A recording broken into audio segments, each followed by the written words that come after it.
नमस्कार। स्वागत है आपका आपके चैनल में शिवप्रिया ज्योतिष का ज्ञान। चर्चा होगी मंगल की अगली राशि को लेके, जो कि मंगल की साधारण राशि है, वृश्चिक राशि। इससे पहले हमने वीडियो अपलोड करी है मेष राशि के लेके, जिसमें आपको बताया मैंने अप्रैल का महीना आने वाला मासिक फल क्या है आपका 2023 में। अब आपको बताया जाएगा वृश्चिक राशि के लिए अप्रैल का महीना आने वाला 2023 का कैसा है। तो सबसे पहले बता देती हूँ आपको कि वृश्चिक राशि जब लगन में हम लेते हैं तो शनि जो है वो चतुर्थ भाव में आ जाते हैं, कुंभ राशि में। पंचम में भ्रमण करते हैं सूर्य और गुरु युति बना के मीन राशि में। षष्ठ भाव में आते हैं बुध शुक्र और राहु मेष राशि में। चंद्रमा फिलहाल गोचर कर रहे हैं चंद्र राशि में 11वें भाव में, और केतु गोचर कर रहे हैं 12वें भाव में तुला राशि में। मंगल गोचर कर रहे हैं अष्टम भाव में मिथुन राशि में। तो ये मैंने आपको कुंडली बताई है कि कौन सा ग्रह कहाँ पे युति बना के अकेला बैठा भ्रमण कर रहा है।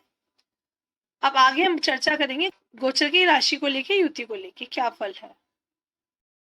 पहले बात करेंगे शनि को लेके। शनि जो है गोचर कर रहे हैं कुंभ राशि में चतुर्थ भाव में, माँ के घर में। हालांकि माँ के घर में जब गोचर करते हैं कुंभ राशि में तो ये जो है षष्ठ महापुरुष योग का निर्माण करते हैं, लेकिन माँ का जो घर है उसका कारक घर बेसिकली चंद्रमा है। तो शनि यहाँ पे जब गोचर में आते हैं तो माँ के लिए इतना अच्छा नहीं होता, माँ से आपकी नहीं बनती है, माँ के स्वास्थ्य में दिक्कत आ सकती है। माँ का अपमान आपको नहीं करना है। यदि आप माँ का अपमान करते हैं या अपनी कड़वी वाणी से उनका दिल दुखाते हैं तो ये आपके लिए कतई अच्छा नहीं होगा। क्योंकि यदि अपनी माँ का दिल दुखाते हैं तो कुंडली में अगर ऑलरेडी आपके कोई अरिष्ट योग बन रहा है तो वो आप और उजागर कर लेंगे, इसलिए और पितृदोष भी आपके उजागर हो जाएंगे। तो बेहतर आपके लिए यही होगा कि अपनी माँ के साथ बना के रखिए, माँ का अपमान ना करें, उनकी भावना को समझने की कोशिश करें।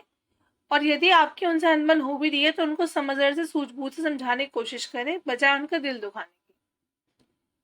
कर्म सही करेंगे तो कुंडली के जो ग्रह आपके अनिष्ट भी कर रहे होंगे वो आपको इतना अनिष्ट नहीं दे पाएंगे, लेकिन कर्म सही नहीं करेंगे तो आपकी नेगेटिविटी कुंडली की यदि कुछ होती है तो और उजागर हो जाएगी। बात करें सूर्य गुरु की युति की, तो सूर्य और गुरु जो है भ्रमण कर रहे हैं इस समय मीन राशि में पंचम घर में, और आपकी कुंडली में धनेश और पंचमेश गुरु ही है, जो कि पंच महापुरुष योग में से एक हंस योग बनाकर निर्माण कर रहे हैं पंचम भाव में। बुद्धि को लेकर बहुत ही अच्छा योग है।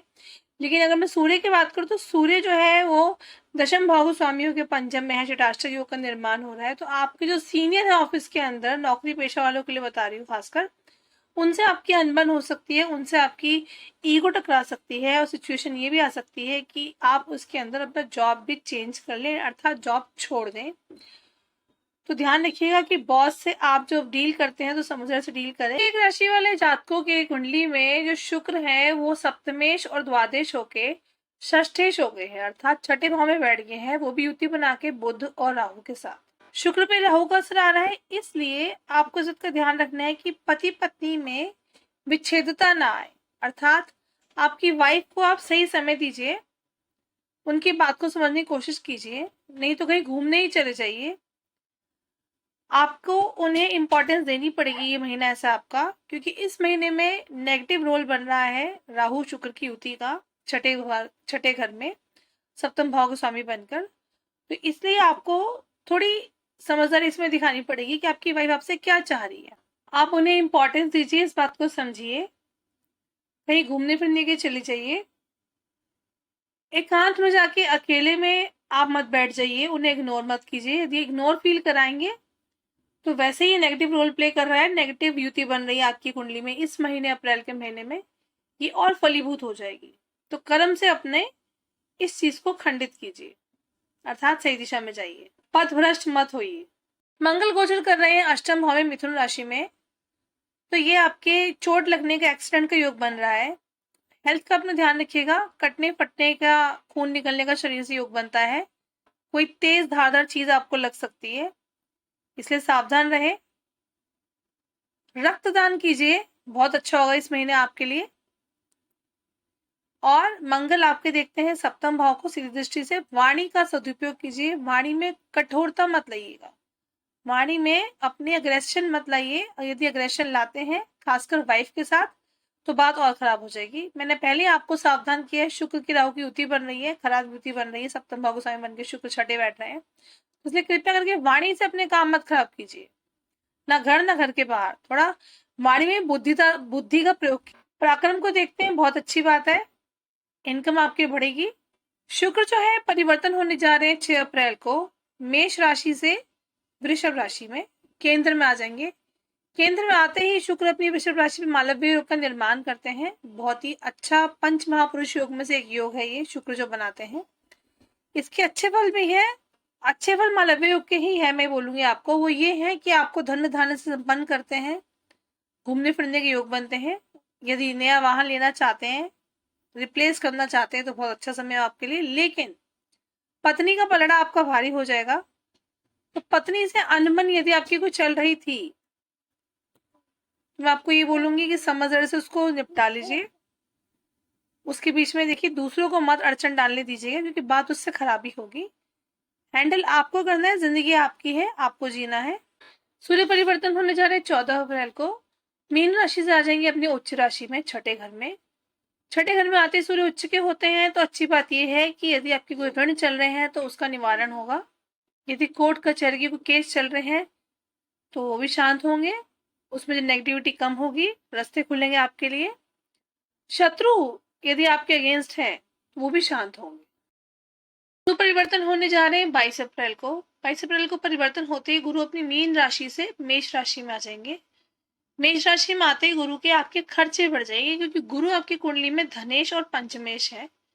खर्चे बढ़ जाएंगे आपके, हालांकि खर्चे आपके शुभ दिशा में होंगे, लेकिन बीमारी पर भी हो सकते हैं। पित्तजन्य दिक्कतें आपको हो सकती हैं, अपना ध्यान रखिए पित्त को लेकर। पेट की समस्या भी आपको आ सकती है, खान पान का ध्यान रखिए। फैटी चीजें, कार्बोहाइड्रेट्स की चीजों से बचिए, आपके लिए उतना ही अच्छा होगा इस महीने खासकर। तो ये गुरु का गोचर है, आपको जो बताया मैंने। संतान का भी ध्यान रखिएगा, क्योंकि संतान के स्वामी पंचमेश गुरु हैं, जो कि षष्ठी जो के बैठ जाएंगे मेष राशि में अपनी। संतान यदि विदेश जाना चाहती है, विदेश जाना रुका हुआ था, तो योग बनते हैं, विदेश जाएंगे, कार्य पूरे होंगे इस चीज को लेकर। बुध जो है वो भी 21 अप्रैल को परिवर्तन हो जाएंगे। बुध आपकी कुंडली में आयेश है, इनकम की सोर्स बनती है, और अष्टमेश है, आकस्मिक धन का योग बनता है आने का, कहीं धन फंसा हुआ तो वापस आपको मिलने का योग बनता है, और इनकम में लाभ का भी योग बनता है। तो बुध आपके लिए अच्छे हैं इस तरह से देखा जाए तो।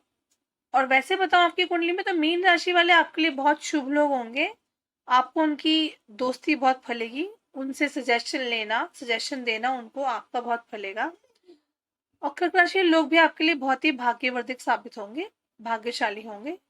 हाँ, यदि कर्क राशि वाले लोगों का जो चंद्रमा है वो कृष्ण पक्ष का है, तो फिर उल्टा होगा, आप उनके लिए बहुत अच्छे लकी साबित होंगे, आप उनके बुरे वक्त में काम आएंगे। यदि शुक्ल पक्ष के हैं तो डेफिनेटली वो आपके काम आएंगे। तो ये जो दो जल तत्वीय राशि बताइए आपको, मीन राशि और कर्क राशि, आपके लिए बहुत ही अच्छी राशि है। इस राशि के लोग आपके लिए बहुत उत्तम साबित होंगे। पुखराज धारण कर सकते हैं 5.25 साढ़े 5 रति का। संतान पक्ष के लिए बहुत बढ़िया होगा, धन आगमन के लिए बहुत बढ़िया होगा, आपकी डिसीजन मेकिंग बिल्कुल सही दिशा में होगी, बुद्धि सही दिशा में चलेगी डिसीजंस को लेकर लाइफ में। और भाग्य की बात करूं तो आप मोती पहन सकते हैं 5.25 रति का, भाग्यवर्धक होगा आपके लिए। तो मेन वृश्चिक राशि वालों को जो ध्यान रखना है आपको बताया मैंने, पत्नी का ध्यान रखिए, उन्हें खुश रखिए, उन्हें समझिए, इग्नोर मत कीजिए, रिस्पेक्ट दीजिए, रिस्पेक्ट मिलेगी आपको। आप 2 गुना रिस्पेक्ट देंगे, आपको 4 गुना रिस्पेक्ट मिलेगी, तो इस बात का ध्यान रखिए। घर की लक्ष्मी होती है आपकी पत्नी, घर की लक्ष्मी खुश रहेगी तो सभी खुश रहेंगे। मेरी वीडियो इसी प्रकार देखते रहिए। अगर आपने बेल आइकन प्रेस नहीं किया है तो बेल आइकन प्रेस कीजिए, ऑल सेलेक्ट कीजिए, ताकि आपको मेरी वीडियोस की भविष्य में नोटिफिकेशन इसी प्रकार मिलती रहे। खुश रहिए, स्वस्थ रहिए। नमस्कार।